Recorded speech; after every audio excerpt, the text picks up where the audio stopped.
Kita ko sa nagdaang halalan, matagumpay na naidaos natin ang isang mapayapang proseso para palitan ang ating mga leader sang-ayon sa ating sistema ng demokrasya. Yun lamang ang pananaw ko sa nagdaang eleksyon. Pero dapat ito maging challenge, sir, sa Administrasyong Marcos, yung naging resulta ng particularly senatorial election. Hindi hamon ang gagamitin kong salita. Dapat maging gabay ito siguro. Hindi hamon. Gabay sa mga susunod na dapat at pwede nilang gawin. Gabay sa mga dapat nilang punuan kung meron man. Gabay sa mga dapat iwasto kung meron man.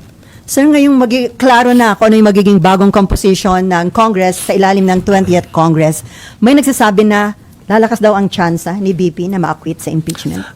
Tulad ng dati, ayokong pangunahan anuman ang magiging resulta ng impeachment. Hayaan nating tumakbo ang proseso at hayaan natin magpasya ang impeachment court. Hindi para sa akin ang pangunahan yan. Hindi para sa akin mag-pre-game analysis, ika nga. Siguro gusto nyo mag-post-game analysis tayo pagkatapos. Pero anumang pre-game analysis, maaaring mainterpreta na panghuhusga ng niwala pang napipresenta o nakikitang ebidensya ang mga uupo bilang hurado. Pero ano po yung nakikita nyo magiging sitwasyon dito sa Senate? Mas dadami na ba ang nasa opposition or dadami ang nasa admin? Or ano yung nakikita nyo considering yung mga pumasok sa Magic 12? 15 taon na ako sa Senado. Ang tingin ko sa kada senador ay hindi may tatak sa noong oposisyon o administrasyon. Ang tingin ko sa kada senador, ika nga ng maraming mga kolumnista, ay isang malayang republika na pagpapasahan ng mga isu sa kada may darating na isu at hindi dahil lamang yun ang kulay na dala nila nung sila'y nangampanya o nanalo. Each senator will decide for himself or herself the various issues we will confront as members of the Senate, as representatives of the people who are elected at large. Pero political institution ang Senate, sir, di ba? Parang hindi naiwasan yung impluensya. Ulitin ko, walang dikta ang partido kaugnay sa nakita kong performance o pagboto ng mga senador sa nagdaang panahon. Ang mga desisyon nila at pasya ay depende sa kanilang personal na pananaw at desisyon at hindi dinidiktahan ng partido. Okay, before RG, so sir, how about the Senate leadership? Ano yung nakikita? Mananatili kang Senate President o pwedeng magkaroon ng pagbabago sa Senate leadership? Katatapos lang ng eleksyon at bangayan at ingay, sisimulan nyo na naman agad. Palipasin nyo naman. Tapusin muna natin itong kongresong to. May 2 pa kaming linggo na marami pa kaming inaasahang mapapasa at maihahabol na mga panukalang batas. Kung curious man lang kayo doon, pwede nyong tanungin din. Kung hindi, okay lang din. Pero Tinatanong namin later. doon muna kami nakatutok at hindi yung parating na kongreso. Okay, RG.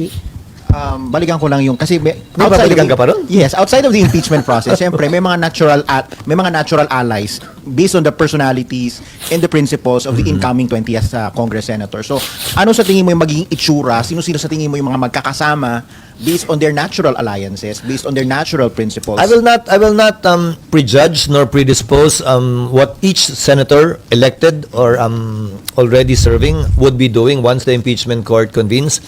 Suffice it to say that I expect it to be lively and vibrant, given that we have 3 new lawyers entering the Senate. And that is a valuable addition to any impeachment trial insofar as enriching the discussion and enlightening not only our people but fellow members of the Senate in their function as an impeachment judge. But outside the impeachment trial, paano yung natural alliances na nakikita mo? Ulitin ko, sa 15 taon ko sa Senado, hindi naman nasusunod yung natural alliances, yung formal alliances nga, hindi rin nasusunod eh. Iba't iba ang desisyon nila. Kabilang na halimbawa dito yung pagkakahalal ko bilang Senate President na hindi naman sinunod yung mga partido, hindi ba? Okay, binanggit. Ganun din, sa maraming bagay nakakaharapin ng sinumang senador. Kada senador magpapasya individually base sa kanyang prinsipyo, paniniwala at pananaw. Binanggit mo na yung Senate presidency. Kahapon binanggit ni senatorial candidate Vicente Soto III na handa siyang Senator-elect. Senator-elect. Hindi pa siya proclaimed. Okay, malapit na. Sa Sabado pa. So, ang sabi niya, he's ready to accept the Senate presidency if the numbers are there for it. So, do you think there will be a contest? I think the same statement will apply to almost all the senators. Kahit naman sa akin nun, bago ko inisip man lang o pinangarap, hindi ko nga pinangarap na maging Senate President, sino man na may numero, dapat tanggapin niya yung responsibilidad at yung hamon na yon kung nasa kanya ang tiwala ng mas nakararaming senador. Okay, sir. Given the results of the election, ano yung major issues na haharapin ng Senate in the 20th Congress? So, there's, of course, obviously, there's the impeachment. Ano pa? Well, there's the impeachment against the Vice President. An impeachment case was filed against the President, which is pending in the House. I don't know how that will be resolved in the coming weeks and or days.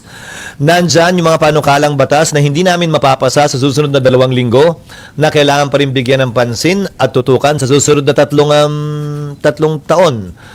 Maliban doon, syempre, makikita mo na yung pagporma, paghahanda ng ilan na nangangarap, nag-aambisyon o nag-iisip na tumakbo sa mas mataas na posisyon o sa parehong posisyon, kabilang na ang Senado, pagdating ng 2020. Hindi ba parang awkward yun for you? Kailangan nilang harapin sa sarili nila, sa salamin at sa taong bayan, yung kanilang magiging pasya, kung ang nagdikta nga ba ng kanilang desisyon sa impeachment ay yung personal nilang interes o nakabatay sa ebidensya at sa batas at sa pananaw ng mas nakararami base sa kanilang napanood din na ebidensya ang kanilang magiging desisyon kaugnay ng impeachment. It is up for each senator judge to defend his or her position in connection with that after trial. Okay, my last question. Kasi kahapon, in-announce naman ng House that Attorney De Lima and Attorney Diokno, now Congressman Presumptive, will be joining the impeachment prosecution panel upon the invitation of the House leadership. So doesn't that feed into the theories that are circulating among some circles na there's this alliance between the administration and that color of the political spectrum? Hindi ako bahagi ng anumang koalisyon o alyansa ngayon at hindi ko pwedeng komentaryohan. Subalit, pasaya ng Kamara kung sino pipiliin nilang abogado o prosecutor. Tulad lamang ng pasya ni Vice President Sara, yung kanyang pipiliing mga abogado at magtatanggol sa kanya. Hindi yan pwede pang himasukan ng impeachment court. Wala kaming say dyan. At hindi ko komentaryohan kung tama, mali, maganda o pangit yan. Pasya nila yan at wala kaming pakialam sa kanilang desisyon kaugnay sa bagay na yan. My very last question, last na talaga. Given all of those things na nasabi nyo kanina, all of these issues that you'll be confronted, may magagawa pa bang real na trabaho ang Kongreso in the next 3 years? Kasi baka maging busy na kayo sa politika. Bakit naman hindi?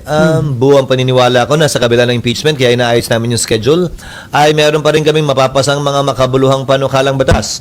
Buwang tiwala ko na kung maayos namin yung ilang pre-trial proceedings, ay matatapos namin ito bago tuluyang tutukan ng Senado ang budget para sa taong 2026.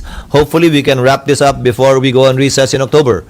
Para pag-resume kung saan tatalakay na yung budget sa plenary, makatutok naman kami doon. Sa gitna, kaya naman namin magsingit at mag-discuss ng ilang mga panukalang batas pa na bagaman hindi kasing laki ng budget, bagaman hindi kasing sikat na impeachment, ay makabuluhan, may halaga at makakaapekto at makakatulong sa marami sa ating mga kababayan. Sir, considering yung sinasabing surprises sa naging result ng elections, lalo na sa senatorial, ano yung nakikita nyo na game changer? At dapat bang i-consider ito ng mga tatakbo sa 2028 kung ano man yung mga game changer dito sa election na ito? Sa strategiya, wala naman. Alam naman siguro at napansin ng lahat kung nagkaroon man ng anumang game changer nitong eleksyon, ayun yung mga kaganapan kaugnay sa politika at hindi kaugnay sa pangangampanya. Kabilang na ron ang paghahain ng impeachment complaint laban kay Vice President Sara Duterte. Kabilang na ron ang pagdadala kay dating Pangulong Duterte sa dahig na nagkaroon ng malaking impact sa resulta ng halalang ito na nagkaroon ng epekto sa naging resulta ng halalang ito.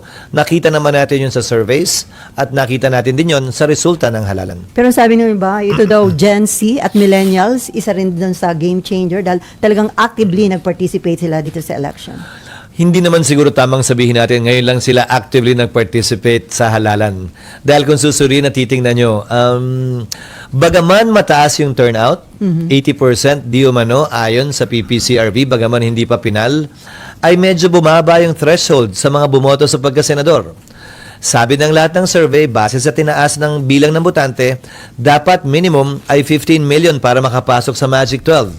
Pero lumalabas ngayon 13 million lamang, Magic 12 ka na. Noong 2022, kulang-kulang 15 million yung number 12 spot. Pero ngayon ang number 12 ay 13 million lamang. Sa kabila ng mataas na turnout, sa kabila ng tumaas din na bilang ng mga botante mula nung nagdaang eleksyon. So marahil kailangan pa natin ng ilang linggo at buwan para pag-aralan ng resulta ng halalang ito para may tunay na makapagsabi kung bakit nga ba ito nangyari, bakit hindi nakita ang ilan sa mga resulta sa survey at saan nga ba nagbago.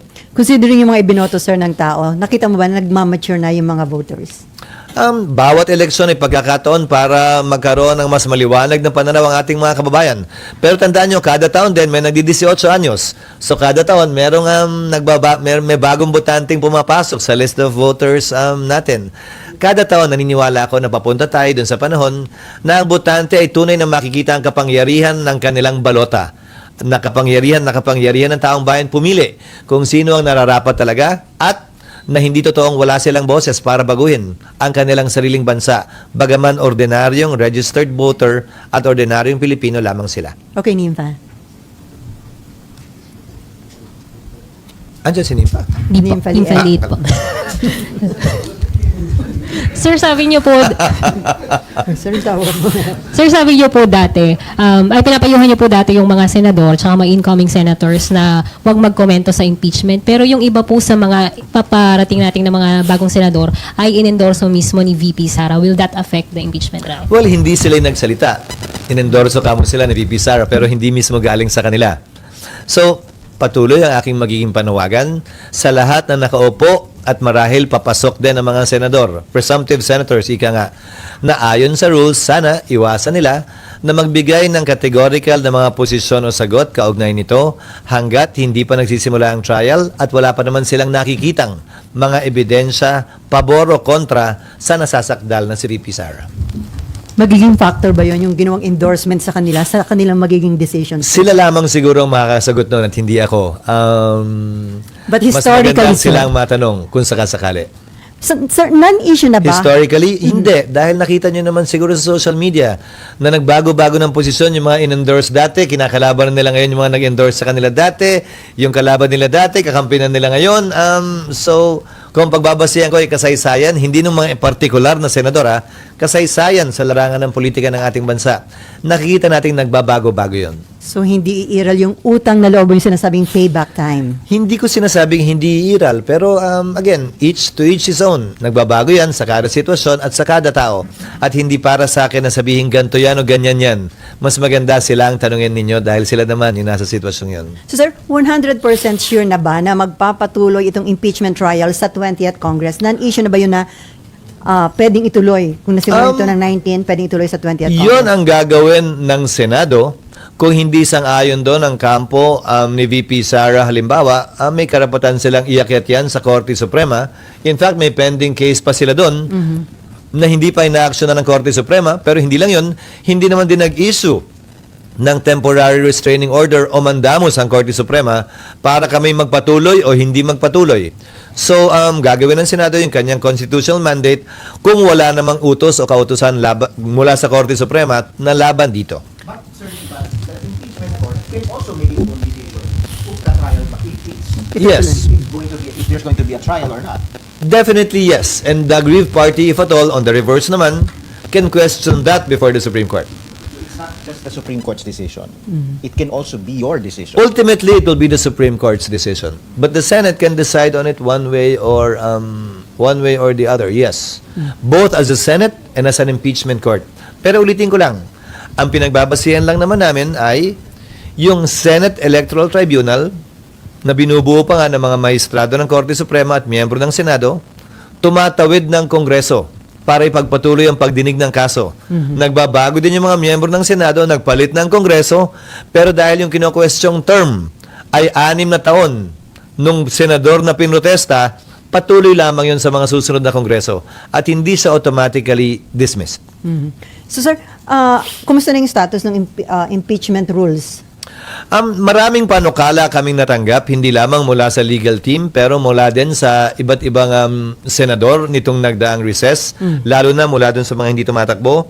Pero ang direksyon na personal kong tinatahak sa ngayon ay isuggest sa impeachment court na wag nang baguhin yung rules dahil baka maakusahan pa ang Senado at ang institusyon ng Senado na we are changing the rules in the middle of the game to favor one side or the other. Ipapanukala ko na kung may pagbabago man sa rules, ito yung mag-a-apply to future impeachment cases and not this one. So, pwedeng talakayan yung rules, pwede pa rin namin pag-usapan, pero prospectively applicable siya sa mga darating pang impeachment complaints na tatalakayin ng Senado at makakarating dito. At hindi na dito sa kasalukuyang impeachment na aming kinakaharap sa ngayon. So sir, yung suggestion mo na yon, subject for approval pa sa Definitely. Plenary. Lahat ng sinasabi ko ay subject to approval ng impeachment court. Kaya sabi ko, panukala ito, suggestion ito. Okay, Mean.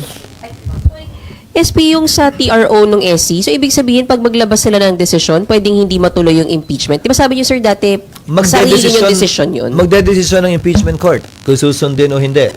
Tulad ng sinabi ko sa inyo dati, di ba? May mga desisyon ng korte na sinunod ng Kongreso at ng impeachment court. May mga desisyon din na hindi. So, depende yan sa impeachment court. Lahat ito ay pagpapasya ng impeachment court, hindi ng Senate President lamang. Sir, and then yung rules na, yung Not the rules, Senate, the impeachment court. sir, yung rules na gagamitin kay VP Sara ay yung ginamit kay, Yung kay- existing rules pa rin. Ang magiging pagkakaiba lamang ay nakalagay kasi sa existing rules that the rules of court shall be suppletorily applicable. Nagbago na ang rules of court mula nung panahon ni Chief Justice Corona, late Chief Justice Corona at ngayon. So yung mga pagbabagong yun sa rules of court, dala na sa rules na ito at hindi na namin kailangan baguhin pa. So, ano yung i-discuss niyong rules pag open sa June 2? Yung existing rules pa rin. Initially, may mga sumusuporta na sir sa inyo ng mga senador do sa suggestion mo? Isasuggest namin formally ito at sa pamamagitan siguro ng press ko na ito, makakarating sa kanila, isasuggest namin ito kapag ka nag-convene ang impeachment court. Sir, it is good ba kung before June 2, sa resumption kasi, magko-convene na kayo as impeachment court, tama ba? Bilang Senado muna, And then, yung pag-convene... magko-convert na lang kami The into same an date. impeachment court. Same date or June 3? So, better na before June 2, ay may decision na ang Korte Suprema dun sa mga pending petition? Hindi naman, basta walang TRO ang Korte Suprema, magpapatuloy kami. Kung may TRO sila, pagpapasahan namin kung anong gagawin namin, bungad ng TRO na yan. So, sir, on June 2, resumption ng session, and then sabi nyo nga possibly the following day pa yung pag-convene nyo bilang impeachment court, and then the same day din po yung pag-take oath nyo bilang mga senator judges? Sa June 2 marahil, magpapadala kami ng notice sa Kamara itong linggong to, itong darating na linggo, na kailangan nilang ipresenta yung articles of impeachment or at least yung charges man lamang sa plenaryo ng Senado. Yun ang nakalagay sa rules namin na hindi ginawa sa mga nagdaang panahon. Pero nakalagay sa rules yun. Nasusundan lamang naman namin. That is the formal procedure para officially ma-take cognizance na ng Senado ang impeachment. Hindi yung pag-file nila sa SecGen. Yung pagbabasa ng articles of impeachment in plenary nakalagay sa rules namin by the prosecutors. And then the Senate can take cognizance of it, and that will now be used as the basis to convene the impeachment court. Like what I was saying before, hindi filing ang magti-trigger ng impeachment court. It is the Senate plenary taking cognizance of it. Kaya kailangan basahin yung impeachment complaint sa plenaryo. Noong nagdaang panahon ang gumawa niyan, majority leader lamang. Pero hindi yan nakalagay sa rules namin at hindi yan nakalagay sa President sa Amerika na pinagkopyahan natin ang impeachment rules natin. Dapat basahin ng prosecutors yan formally, at least yung pitong charges, and then the Senate will refer it to the appropriate committee, and that will now be the basis for the convening of the impeachment court, either the same day or the following day. Okay, Myla. Sir, paano sila... Yung robe, may utang pa ako sa'yo. Okay, sir. Naalala ko yan. Paano sir ma-recognize yung prosecution team kung hindi pa kayo nakakonvene as impeachment court? Paano nila babasahin? Kung if that happens... Sa plenary first time- gagawin yun. Yes, sir. No, Paano we will sila ma-acknowledge? Hindi pa sila prosecution. Ang maging members of the House who filed the impeachment complaint, they will have to designate who will read it. And I'm assuming ito yung mga prosecutors din na i-assign nila. So this is the first time na mangyayari, sir, no? So hindi ko na ma-picture. So i-recognize sila as paano yung, di ba, you are in session. Paano i-recognize sila? They will be called upon in plenary to read the articles of not the whole articles, the charges at the very least, and to submit the rest formally for the record in the Senate. First time siya, pero yun ang nakalagay sa rules. Bihira naman ang impeachment at hindi nagawa dati, pero hindi rason yun para hindi namin sundin ngayon yung nakalagay sa rules. Okay, si Mav, and then Raymond. Mav. Mamaya na yun. Sino daw? Di Sir, ba, considering ang lang... dami na nangyari? Sir, hindi niyo pa kami dinadala dun eh. Ang dami nangyari. Teka muna. Sir, considering lang po yung current cast of characters ng impeachment trial, are you expecting or are you concerned na magiging medyo circus-like yung dito sa Senate, yung trial mismo? No. No. Yung papasok ng mga miyembro ng Senado, hindi ba? 5 re-electionista, 4 na dating senador, 3 na miyembro ng Kamara na mula sa Kongreso na magiging bahagi, maliban sa aming 12, ng 20th Congress. So, mga veterano, batikan sa legislation, sa parliamentary rules ang mga ito, at inaasahan ko magiging maayos ang Senado. At sino man na magpe-preside, lalo na kung ako yun, titiyakin ko that order will be maintained. Para sa gayon, ang proseso ay dumaloy ng mapayapa, maayos, at ng mas lalong maintindihan ng ating mga kababayan, yung pinepresenta ng magkabilang panig. Sir, wala namang kasi medyo may mga nakita na tayo in previous hearings na may mga outbursts, emotional outbursts. Bahagi yun, but we will maintain order and we will keep order within the impeachment court. We will make sure of that. With the help, of course, of the other members as well as the sergeant at arms if necessary. Pero sir, pagdating sa prosecution, malaking bagay ba yung pagpasok nga ni na Dilima at saka Chel Joc, no? Mas magiging exciting ba ito? Hindi para sa akin na sabihing maganda nga o pangit yun. Hindi para sa akin sabihing magaling o hindi yun. Mga di-calibre kasi itong mga to, sir. And considering yung nag-experience ni Dilima under the Duterte administration. Well, they are both practitioners. On the part of Chel as a human rights lawyer, on the part of Secretary Senator Laila as an election lawyer, I believe, when she was practicing and before she became DOJ secretary. Definitely, they will add to the prosecution's ability to present their case. So, hindi naman kaya yung impeachment trial maging platform para dun sa mga gustong pumosisyon at magpasikat for 2028? Oo, pero dalawang bagay yun. Anumang ilaw ng kamera na itututok sa sinumang tao, dalawa ang pwedeng makita, yung maganda at yung pangit. So, nasa sa kanila yun. Kung anong papakita nila. At nasa tao din yun. Kung anong makikita nila. Minsan magkaiba yun. Yung gustong pakita at yung nakikita ng tao sa lente ng camera.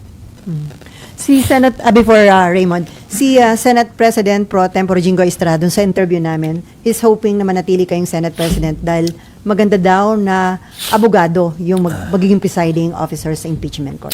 Well, nagpapasalamat ako sa pananaw ni Senator Jinggoy. Subalit sa dulo, ang magpapasya ng Senate President, kung mananatili man ako o iba ang upo, ay ang mayoriya ng Senado.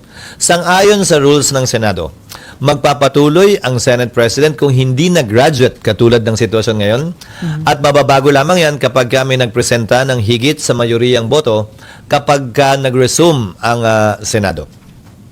Okay, Raymond? One point lang, sir, doon sa Kahit dalawa. doon sa preparation, as we speak, percentage-wise ba, pagdating sa impeachment, saang bahagi na tayo ng preparasyon as of date? Huling nagsalita ang prosecution team. Sabi nila yata parang 80% na sila sa isa o dalawang charges. Wala pa akong balita dun sa 5 charges. Hindi ba? Mas mataas ang level ng kahandaan ng Senado. Pati yung invitations, yung ID, yung security preparations, yung holding areas ng prosecution at defense panel, nakahanda na rin.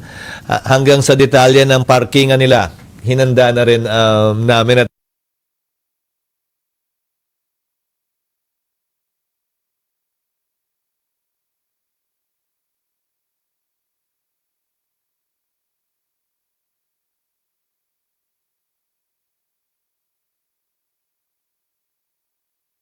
nakahanda na rin the defense and the senator judges. Yung role, sir, finally na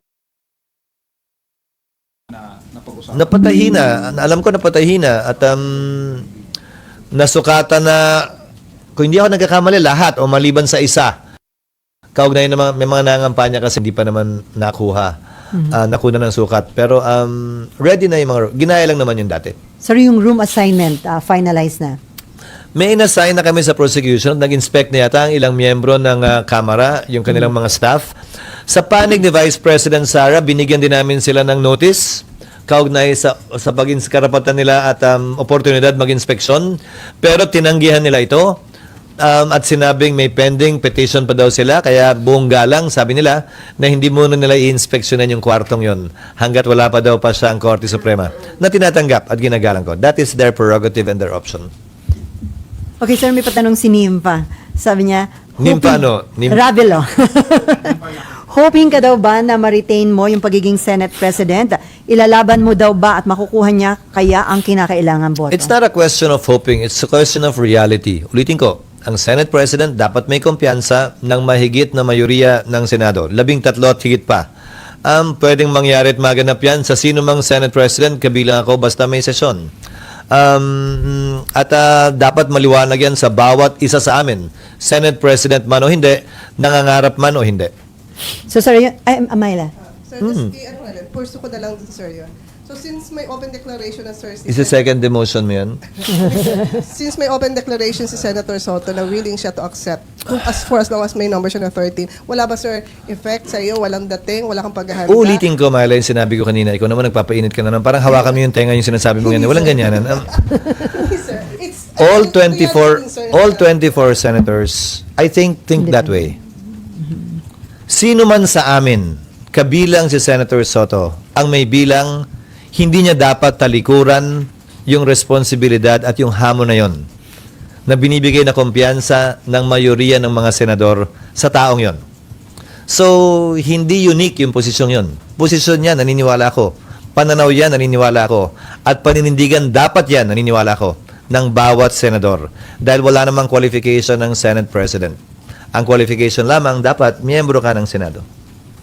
At sino man ang maging Tama na Senate? yung katatapos lang ng bangayan sa politika. Hawak tenga ka naman agad. Wag muna. At sino man yung maging Hawak Senate? ilong agad. O, wala naman ganun. Di ba? Wag naman. Alipasin nyo naman ng konti. Sir, ano yung magiging scenario? Pwede ba yung magkaroon ng third force? Kasi di ba minsan, eto, majority, minority, and then naalala ko nun, Senator Alan and Pia, hindi sumama sa admin at minority, parang independent. Posible yon, pero sang-ayon sa rules, membership is determined by minority and majority. So sa dulo, pipili pa rin sila kung sinong gusto nilang mag-nominate sa kanila bilang miyembro o chairman ng mga komite. Because Parliament, the Senate, like Congress, operates on that principle, majority-minority. Hindi administration opposition, majority-minority.